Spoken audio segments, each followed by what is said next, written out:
The Ultimate Deck Podcast. Need a show about outdoor living? This is where it's at. With your hosts, Shane Chapman and Way Laurent. Thank you for tuning in. Now let the show begin. Yeah. The Ultimate Deck Podcast. Let's go. Welcome to episode 193 of the Ultimate Deck Podcast. There's no Kyler, there's no Bryce, there's no Wade, just Shane and Jacob hanging out. Hey. Rolling dice. See how this goes. Jacob, what were you up to this weekend? I spent some time in Saskatoon, so I don't know what you guys have been doing.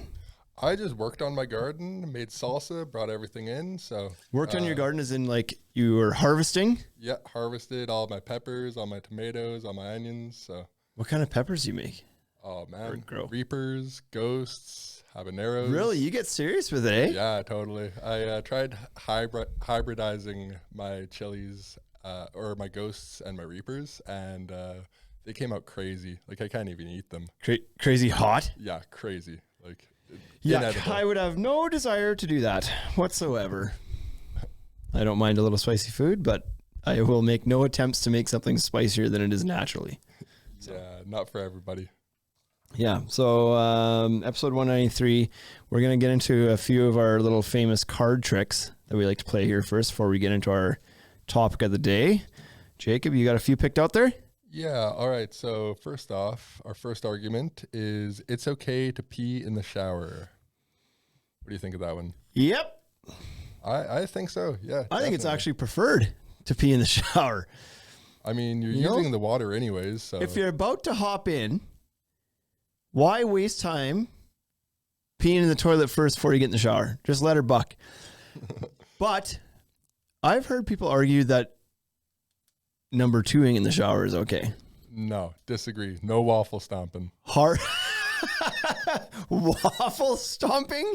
Yeah. You know, like the drain is like waffle shaped. So. You don't have to explain it. I know exactly where that comes from, but that's funny. That is gross.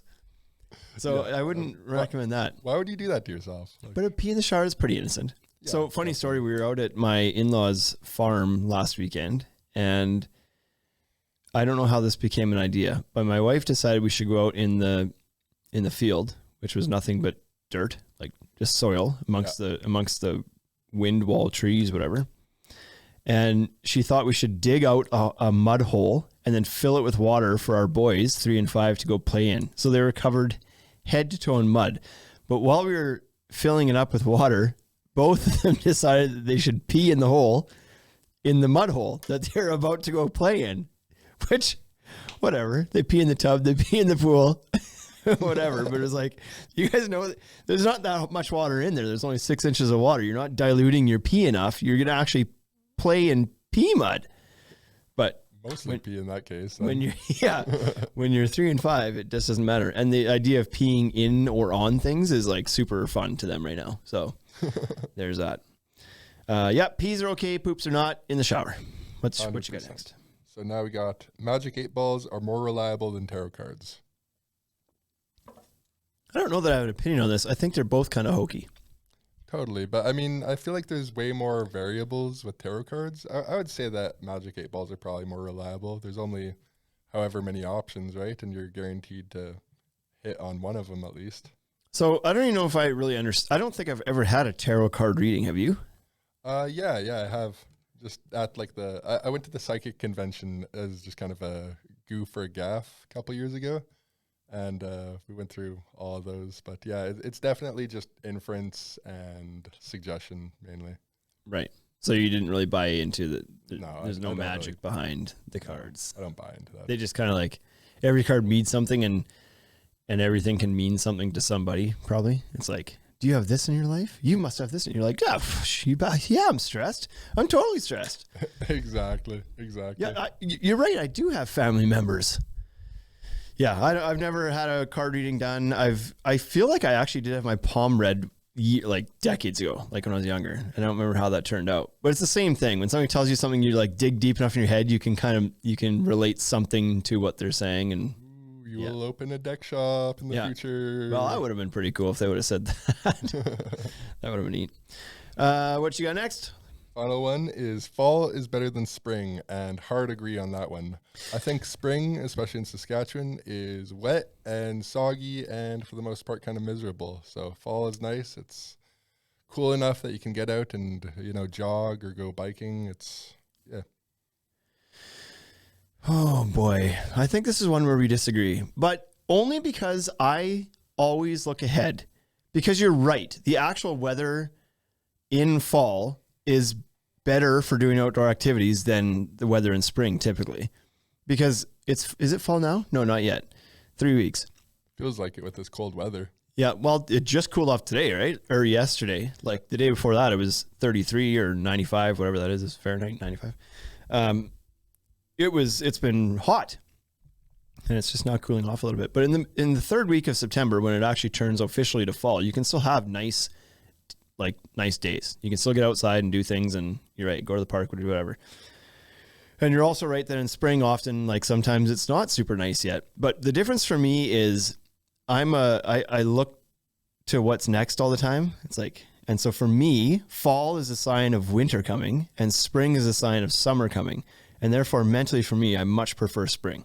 Yeah, because totally. it just means better things are on the way. Mm-hmm. I went golfing yesterday. And I went golfing yesterday. There's so many leaves on the course already on the ground, and it hasn't froze yet. It's been summer weather. Why are the trees dropping their leaves already? No That doubt. doesn't make sense to me. But that sign, I know some people are like, "Oh my God, I love fall, the colors and the spice pumpkin bullshit," and I'm not that guy. I actually don't like fall at all. I like to skip past fall, and then once we get close enough to Christmas, I can get excited again for Christmas. And then come January, February, I hate it again till spring, and then I'm very roller coastery. So you'd rather it was like 33 degrees and then all of a sudden the next day like 0 degrees snowing? Yep, but if that happened on November 1st, that would be good. Yeah, valid. Like I would. If our winters were just 2 months long and it was just November and December and it was right around Christmas, and then as soon as Christmas and New Year's was over, then winter was also over, that would be my perfect idea of seasons. Because that January, February where it's just nothingness and it's the coldest months and there's no holidays in there, and yeah, not ideal. Anywho, the topic today, we perused the internet and found an article we wanted to talk about. Actually, we perused the internet, found an article we want to talk about, thought it was great. We're about to hit record, and then something jogged in my brain, was like, wait, I think we've actually done this article before. Sat back down, looked it up. We had done the article before. Lo and behold. And so we had to shift. So we found a new article, courtesy of mymasterplan.com. This is their article and their words, and they get some free promotion on this. It looks like they're a builder, I believe. Somewhere. I didn't look too much into them, but they had an article or a blog article that was 5 reasons why a deck is better than a patio. And that piqued my interest. So Jacob found this one, pulled it up, and I was like, yep, let's do it. So I'm actually going to read the 5 reasons in full to make sure I capture their entire thoughts, and then we'll discuss. And like, I'm a little biased, but we'll see what you think about these as well. They did it in reverse order. I don't know if they're weighted in any way, if like number 1's the best reason. But anyways, number 5, a deck is considered an outdoor extension of your indoor living space. Decks are typically built to the same level as your doorway from inside the house, so navigation is easy peasy with no pesky steps in the way. Unless your shoes are untied, you won't have to worry about tripping over anything while carrying your sangria out to the dinner table. Patios are built directly on the ground level of your property, so if your yard is uneven, you are going to have to level the ground before any insulation can take place. The problem can be solved easily by building the structure up where you need it to be. What do you think? Valid reason that a deck is better than a patio, or stretching because they build decks? That's a valid reason for sure. I mean, I find with my parents' patio, they have a pretty large outdoor patio space. It's constantly shifting, right? Like the bricks are uneven every year. They have to readjust and re-level everything like every 2 or 3 years. It's definitely some tripping hazards there. I kind of worry about them as they're getting older too. But I'll be honest, I don't know if that even makes it into one of their top 5 reasons here, but you're right. Especially here, I'm sure in other markets where there's less frost and not as much clay in the ground, that patio is probably don't shift around and move as much. And I know that there's going to be landscapers who are like, well, then if you did it right, it wouldn't do that. Listen, unless you're going to dig out 7 feet here and start packing aggregate in there, things move here. So it's a tough go here to not have things move. So yeah, I mean, obviously there's better ways to do a patio that can limit how much movement is happening, but you're right. I see patios all the time that have uneven stones or have settled or whatever, that you don't have to worry about that with the deck. You just kind of build it, prop it up above the ground. The ground can do whatever it wants, dig a proper pile, and you're good. This saying it's just nicer to have the deck kind of level with the interior of the house and not have to go down to the ground. And I do agree with this. Let me preface this whole conversation with the fact that I don't think it needs to be an either or. I actually think my favorite outdoor spaces incorporate both.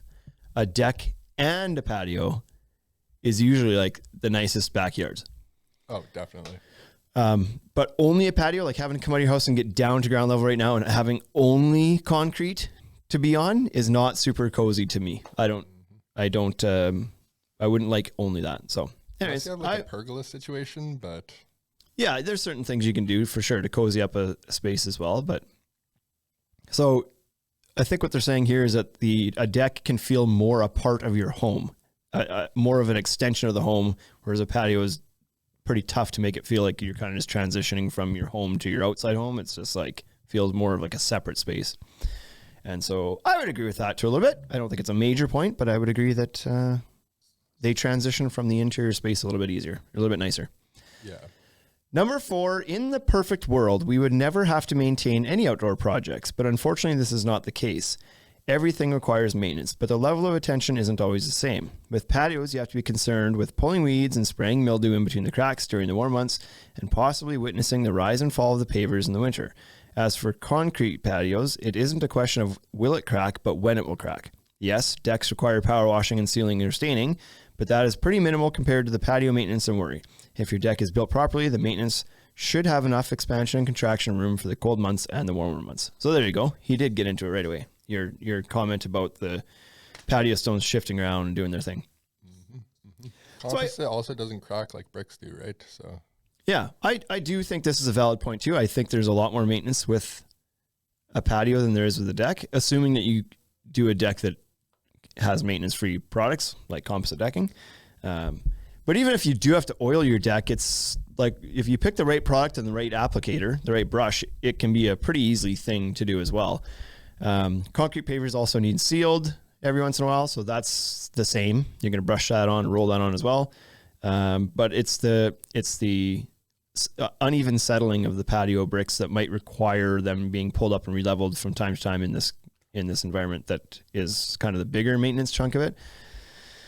And the point of him saying that you might have to worry about weeds or stuff growing up through the cracks, I think that, like, I'm not a patio expert, but I believe that there's certain like polymeric sands and whatnot that kind of prevent that from happening. So I don't know that that's a problem with every patio. You see sometimes too where they just use typical playground sand and the ants dig it all out and everything else. But I believe that there are products that kind of prevent that too. So I'm not sure how much of an actual issue that is. But I'm sure even like some Roundup or just salting the ground would take care of a lot of the weeds and grass from sprouting up. Yeah. So I would agree with this one too. I think that decks are less maintenance than patios are. Number 3, aesthetics. Decks add architectural interest to a backyard like no other feature can. Deck design has come a long way since simple rectangular pine decks of the past. Decks can be built out of several different materials such as pressure-treated lumber, exotic hardwoods, composite materials, or cellular PVC. The plastic-based decking materials have an amazing lifespan, are easily maintained, and can be molded to contour your property or landscape design to spark oohs and ahs from your family, friends, and neighbors. This is where an experienced deck and landscape designer would come in handy. Experience is key. I know that patios can be aesthetically pleasing too, but there's something to be said about a structure that raises out of the earth to create another playing field. Well said. Articulate. I don't know how much like I said before, I think a combination of both is really the best aesthetic. So you can, like, some patios can look really nice too if you start getting into putting in some nice features or retaining walls or garden boxes or whatever. Like, start playing around with your patio features as well. I think you can make them also look very nice. But I do think maybe decks have more flexibility in the creativity that you can do with them, because there is such a wide variety of materials and shapes and sizes and levels and all sorts of things you can do with them. So I'll mildly agree with that one as well, that they can be a little bit more aesthetically pleasing. Not necessarily always the case. Agree. Number 2, where do you keep your lawnmower, your weed whacker, your seeds spreader, your outdoor furniture, or pool essentials when not in use? That's a good one. Yeah, this, as I'm reading, I'm like, yeah, here we go.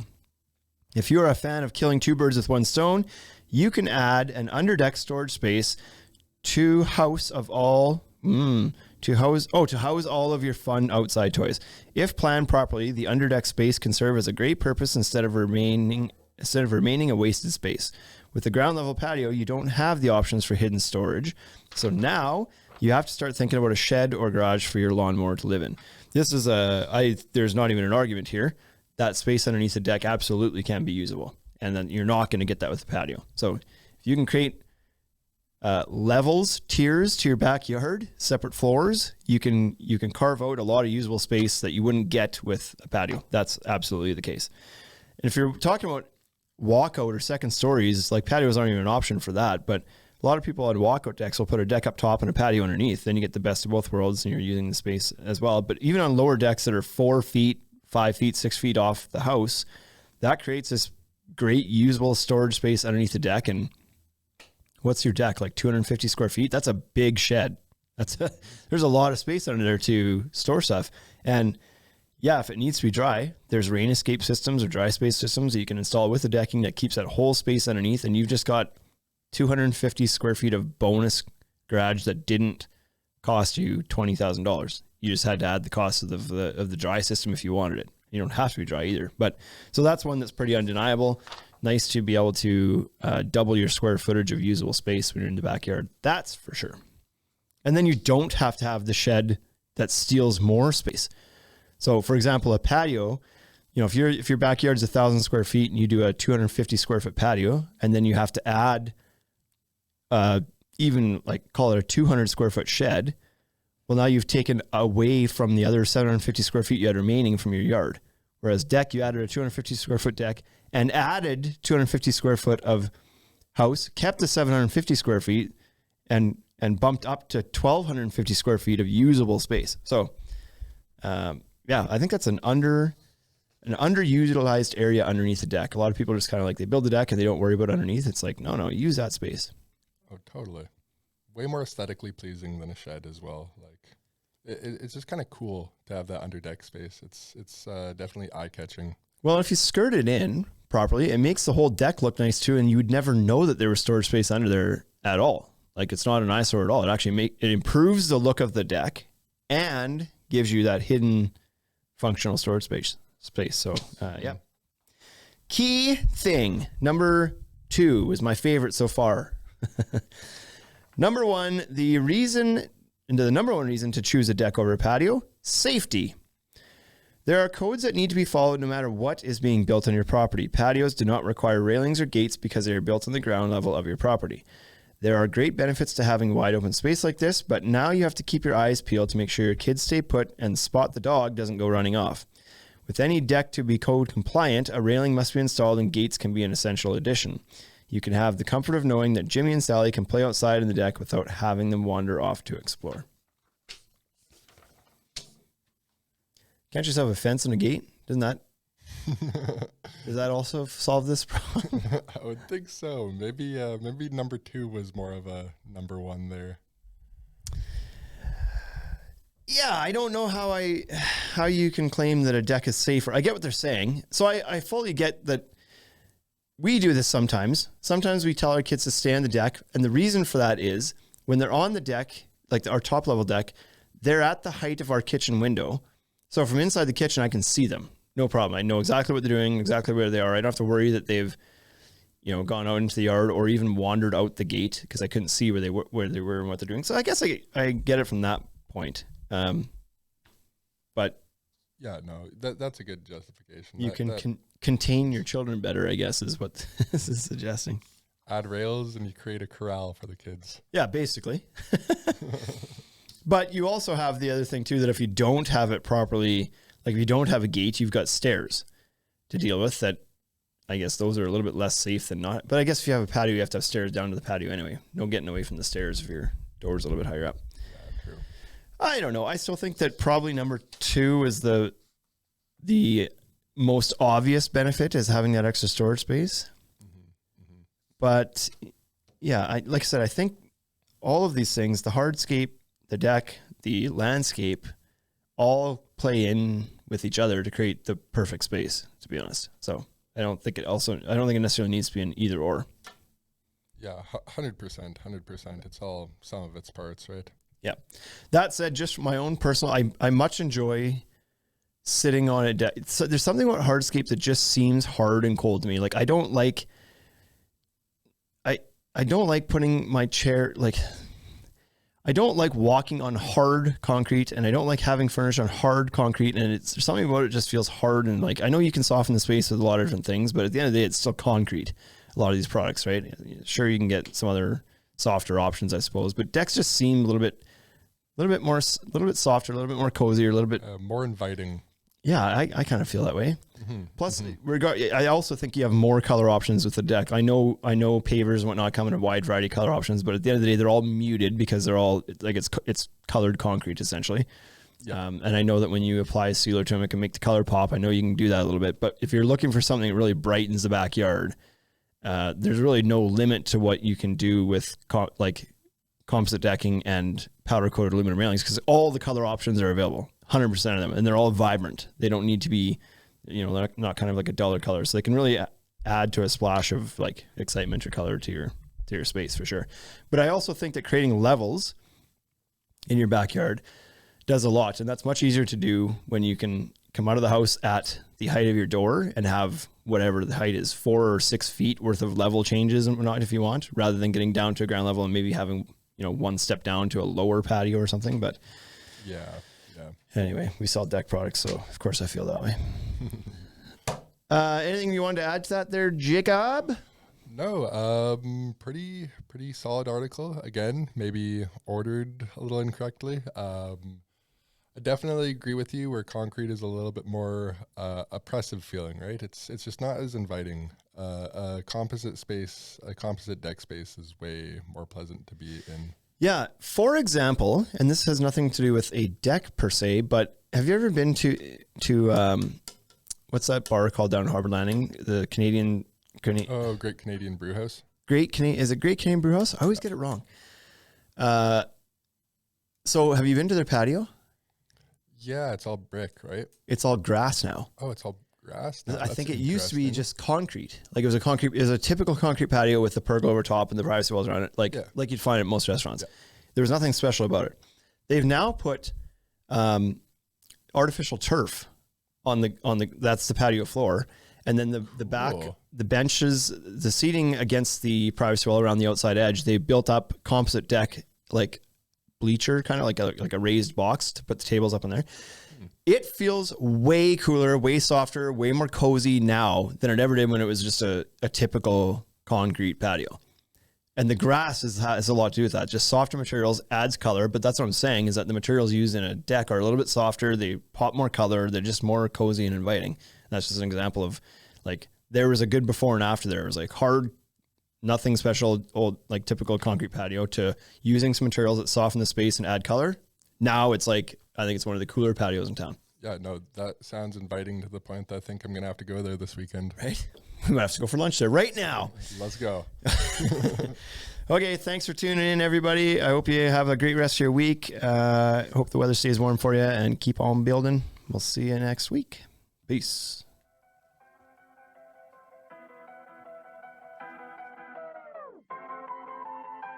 Hey, thank you for listening to the Ultimate Deck Podcast. Now you know what we're about. Check the site, come and shop. UltimateDeckShop.com. Hit us right away for sponsorships or tell us if you want to collaborate. Let's go.